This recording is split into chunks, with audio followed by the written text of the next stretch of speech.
അയ്യപ്പ നിന്നെ നീ തന്നെ കാത്തോളി എന്ന് പറയേണ്ട ഒരു അവസ്ഥയിലേക്ക് കാര്യങ്ങൾ എത്തിയിട്ടുണ്ട്. അപ്പൊ ദ്വാരപാലക ശില്പങ്ങളുടെ സ്വർണ്ണ കടത്ത്, സത്യത്തിൽ ആദ്യത്തെ സ്വർണ്ണക്കടത്ത് ഇതായിരിക്കാനുള്ള സാധ്യതകളുണ്ട്. 2019 അത് കഴിഞ്ഞിട്ടാണ് നമ്മുടെ സാധാരണയുള്ള സ്വർണ്ണക്കടത്ത് വിവാദമൊക്കെ വരുന്നത്. ഈ പോറ്റി എന്ന് പറയുന്നത് വലിയ മീനാണ് എന്നാണ് മനസ്സിലാക്കാൻ കഴിയുന്നത്. കാരണം ഇപ്പോൾ വാർത്തകളൊക്കെ വായിക്കുമ്പോൾ സർ എന്താണ് മനസ്സിലാവുന്നത്? പോറ്റിക്ക് ദേവസ്വം ബോർഡുമായിട്ടുള്ള ബന്ധമാണോ? ദേവസ്വം ബോർഡിനെ പോറ്റി കുടുക്കിയിട്ടിരിക്കുന്നതാണോ? എന്താണ് സംഭവം? പോറ്റി പക്ഷേ ചെറിയ മീനൊന്നും അല്ല കേട്ടോ, ആൾക്കെതിരെ കേസുകളൊക്കെ ഉണ്ട്. ഇത് ഈ ഒരു കൊള്ളയല്ല, അമ്പലം കേന്ദ്രീകരിച്ച് വലിയ ഒരു കൊള്ള തന്നെ ഈ സംസ്ഥാനത്തുടനീളം നടക്കുന്നുണ്ട്. ഇപ്പോൾ ഇതിനകത്തൊരു കോടതി ഒരു ചോദ്യം വന്നപ്പോൾ, ഇതിനകത്തൊരു അന്വേഷണം വന്നപ്പോൾ, പല മാധ്യമങ്ങളും ഇതിൻ്റെ പുറകിൽ കൂടിയപ്പോൾ ഉള്ള ചെറിയ വിവരങ്ങൾ മാത്രമാണ് വെളിയിൽ വന്നത്. അതായത് ഈ ഉണ്ണികൃഷ്ണൻ പോറ്റിയെ ഇപ്പം പിടിക്കാൻ പറ്റാത്ത അവസ്ഥയാണ്. കോടതി പറഞ്ഞത് പരിശോധിക്കണം. ഉണ്ണികൃഷ്ണൻ പോറ്റി പറഞ്ഞ് വന്നാട്ടെ പിടിച്ചാട്ടെ. അപ്പോൾ ഉണ്ണികൃഷ്ണൻ പോറ്റി കഴിഞ്ഞ ദിവസം ഈ പറയുന്ന പോലെ വിജിലൻസ് ചോദ്യം ചെയ്യുന്നപ്പോൾ ഉണ്ണികൃഷ്ണൻ പോറ്റി അവസാനം വിജിലൻസ് ആലോചിച്ചു. വിജിലൻസ് എന്ന് പറയുമ്പം അത് ഗവൺമെൻറ്റിൻ്റെയൊക്കെ ഒരു സംവിധാനമായിട്ട് നിൽക്കുകയാണ്. ഗവൺമെൻറ് എന്ന് പറഞ്ഞാൽ പേരുദോഷം കേൾക്കുന്നത് അറിഞ്ഞാലും അറിയാതെയാണെങ്കിലും പ്രതിപക്ഷം നിൽക്കുമല്ലേ. അറിയാതെയാണെങ്കിലും അവർക്ക് നാളെ കാലത്തെ ജനത്തിൻ്റെ ഇടയിൽ ഇറങ്ങി വോട്ട് ചോദിച്ച് നാളെ അധികാരത്തിൽ വരേണ്ടവരാ. അപ്പോൾ അതിനകത്ത് അവരൊരു ഒതുക്കും. അവർ പരിശോധിച്ചു ഉണ്ണികൃഷ്ണൻ പോറ്റി കുഴിയെടുക്കാൻ നിന്നിങ്ങനെ ദേവസ്വം ബോർഡിൽ നിന്ന് ഈ പറയുന്ന സ്വർണം പാളി പോയിട്ട് ഉണ്ടെന്ന് റെക്കോർഡില്ല. ഞാൻ പറഞ്ഞ മനസ്സിലായില്ലേ? അവിടുന്ന് പോയേക്കുന്ന ചെമ്പുപാളിയാ. പിന്നെ എങ്ങനെ ഉണ്ണികൃഷ്ണൻ പോറ്റി സ്വർണം പൊട്ടിച്ചേ? അപ്പം വീണ്ടും ചോദ്യം വരുന്നത് എങ്ങനെ? അവിടുന്ന് ചെമ്പുപാളിയാണ് ഉണ്ണികൃഷ്ണൻ പോറ്റിയുടെ കയ്യിൽ കൊടുത്തു വിട്ടതെന്ന് റെക്കോർഡുള്ളപ്പോൾ സ്വർണ്ണപ്പാളി ആരും ഒട്ടിച്ചു? അപ്പോൾ ദേവസ്വം ബോർഡ് ഒരുങ്ങത്തില്ലേ? അപ്പോൾ പിന്നെ അങ്ങനെ അന്വേഷണം വരുന്നത്? ഇപ്പം ഇയാളുടെ രാവിലെ ഫോട്ടോ വരുന്നത് പിണറായി വിജയൻ്റെ കൂടെ നിൽക്കുന്ന ഫോട്ടോ, ജയറാമിൻ്റെ കൂടെ നിൽക്കുന്ന ഫോട്ടോ, ദേവസ്വം മന്ത്രിയുടെ കൂടെ നിൽക്കുന്ന ഫോട്ടോ. ഇപ്പോൾ എല്ലാവരും കൂടെ ഉണ്ണികൃഷ്ണൻ പോറ്റിയെ രക്ഷപ്പെടുത്തേണ്ട അവസ്ഥയിലേക്ക് വരിക. അതാ ഉണ്ണികൃഷ്ണൻ പോറ്റി. ഇവനൊരു ഒന്നാന്തരം ഫ്രോഡാ. മനസ്സിലായി? ഇവന് മോട്ടിക്കാൻ അറിയാവുന്ന കള്ളനാ.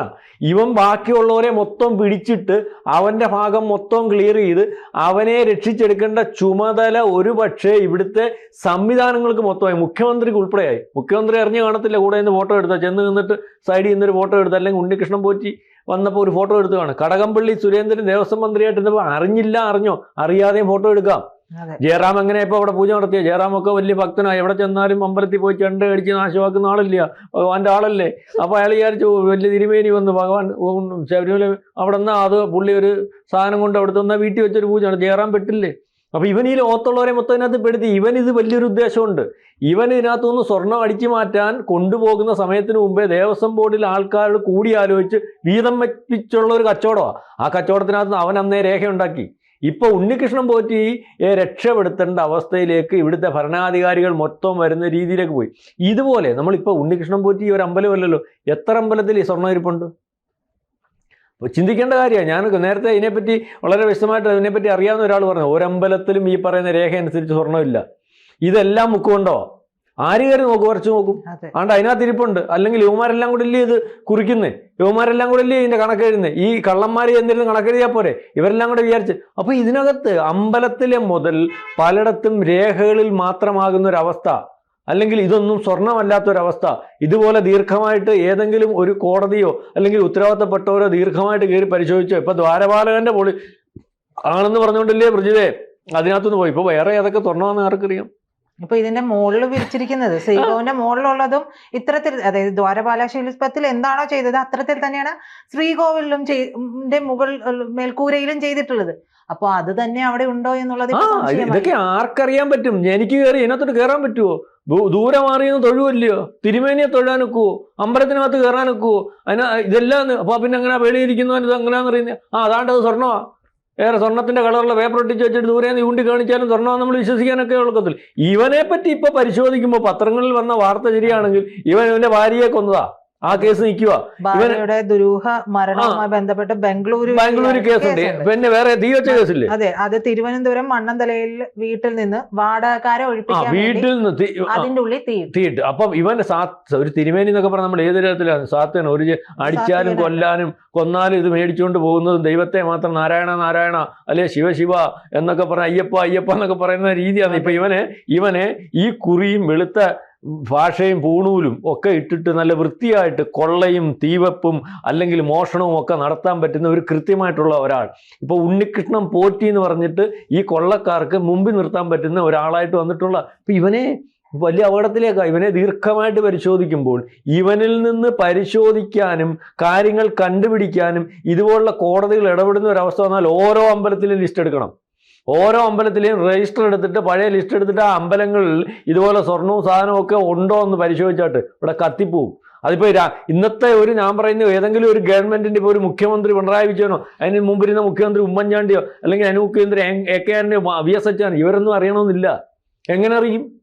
ഇവരൊന്നും അറിഞ്ഞെന്നാ തമാശ പറഞ്ഞില്ല. ഇവരൊന്നും അറിഞ്ഞൊരു കൊള്ള അടക്കണമെന്നില്ല, ഒരു ദേവസ്വം മന്ത്രി അറിയണമെന്നില്ല. കാരണം ഇതിനകത്ത് നിൽക്കുന്ന ഈ ദേവസ്വം ബോർഡിന്റെ ഉത്തരവാദിത്തപ്പെട്ടവർ, അമ്പലത്തിന്റെ ഭാരവാഹികൾ അല്ലെങ്കിൽ ഈ ഉദ്യോഗസ്ഥന്മാർ, ഇവന്മാരൊന്നും ഈ അമ്പലമായിട്ട് യാതൊരു ബന്ധവും ഇല്ലാത്തവന്മാരാണ്. ഇവന്മാർക്കൊന്നും യാതൊരു വിശ്വാസവും ഇല്ലാത്തവന്മാർ. ഇവന്മാർക്ക് ഇതിനകത്തൊന്നും എങ്ങനെ കൊള്ളയടിക്കണം, എങ്ങനെ തിന്നണം, എന്തൊക്കെ ഉണ്ടാക്കാം, അല്ലെങ്കിൽ ഈ പൈസ ഈ ഒരു ലക്ഷ്യത്തോടു കൂടി പ്രവർത്തിക്കുന്നവർ മാത്രമാണ് ഇതിനകത്ത് വളരെ ഭൂരിപക്ഷമായിട്ടുള്ളത്. അത് അറിയണമെങ്കിൽ അമ്പലത്തിന് ദേവസ്വം ബോർഡ് അമ്പലങ്ങളിൽ നല്ല വരുമാനമുള്ള അമ്പലങ്ങളിൽ രസീത് എഴുതുന്നവന്മാരുടെ വീഡിയോ കണ്ടുണ്ടോ?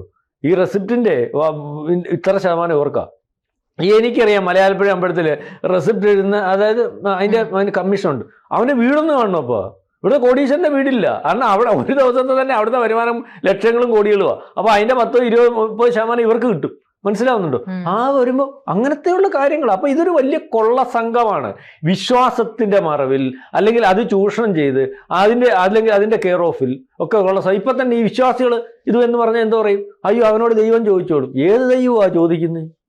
അല്ല, ഞാൻ തമാശ പറഞ്ഞത്, ദൈവത്തെ കുറ്റം പറയുമല്ല. ഗുരുവായൂരപ്പൻ ഇല്ലെന്നോ ശബരിമല അയ്യപ്പൻ ഇല്ലെന്നോ അല്ലെങ്കിൽ വേറെ അവർക്കെന്തിനാ സ്വർണം?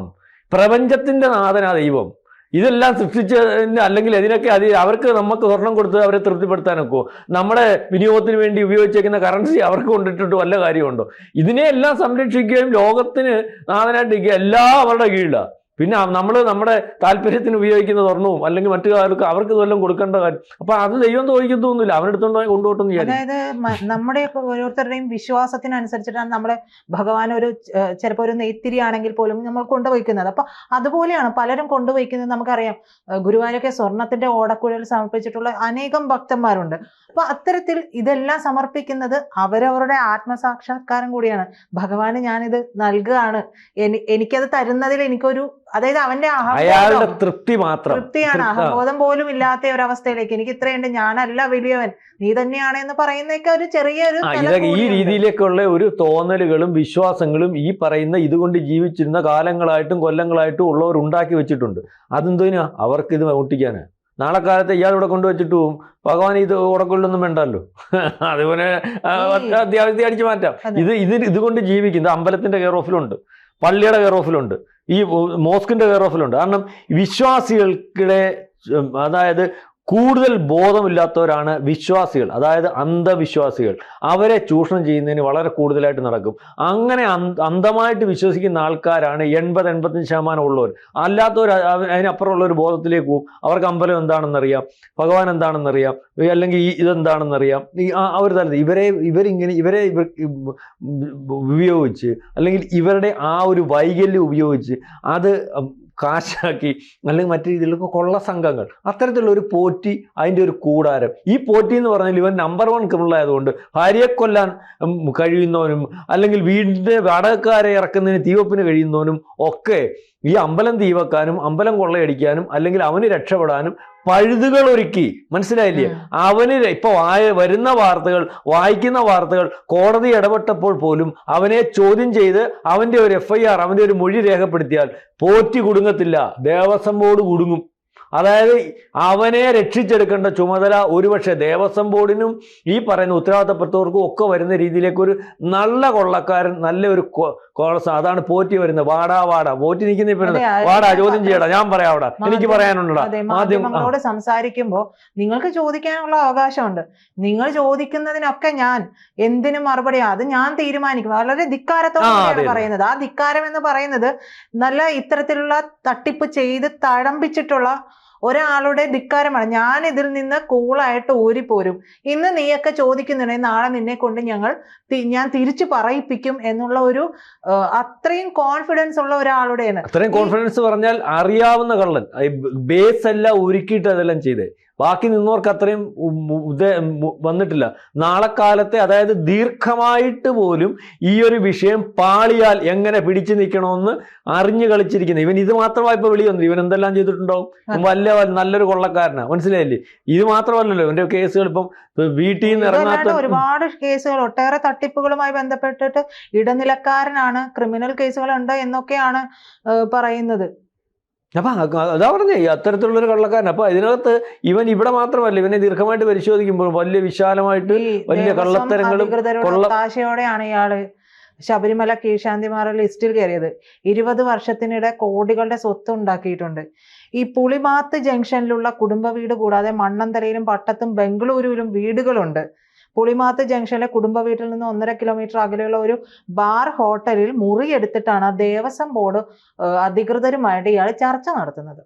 അതാ പറഞ്ഞ വലിയ കള്ളനാണ് ഇയാള്. വലിയ കള്ളനാണെന്ന് പറഞ്ഞാൽ ഇയാള് കള്ളത്തരം ഈ ദേവസ്വം ബോർഡിന് അല്ലെങ്കിൽ അത്തരത്തിൽ ഇയാളുടെ ഇതേ സ്വഭാവമുള്ളവന്, അല്ലെങ്കിൽ അമ്പലത്തെ കൊള്ളയടിക്കാൻ നിൽക്കുന്നവൻ, ദേവസ്വം ബോർഡിനെ കൊള്ളയടിക്കാൻ നിൽക്കുന്നവന് ഉപയോഗിക്കുന്ന ഒരാളായിട്ട് മാത്രം കണ്ടാൽ മതി. അപ്പൊ അത് തന്നെയാണ്, അങ്ങനെ ഉപയോഗിക്കുന്ന ഒരാളായിട്ട് ഇയാൾ കാണുമ്പോൾ ഇയാൾക്കറിയാം നല്ല കള്ളനായിട്ട് ഇവനൊക്കെ നാളെ കാലത്ത് വിഷയം വന്ന ഇവന്മാരെല്ലാം എന്നെ കൈവിടും. അപ്പൊ ഇവന്മാരെ എല്ലാം കുടുക്കിയിട്ട് ഇവനെ സംരക്ഷിക്കേണ്ട, ഞാൻ ആദ്യം പറഞ്ഞു വന്നത്, ഇവനെ സംരക്ഷിക്കേണ്ട ചുമതല ദേവസ്വം ബോർഡിനും അതിന് ഉത്തരവാദിത്തപ്പെട്ടവർക്കും അറിഞ്ഞും അറിയാതെയും വന്നു പോകുന്ന ഒരവസ്ഥ.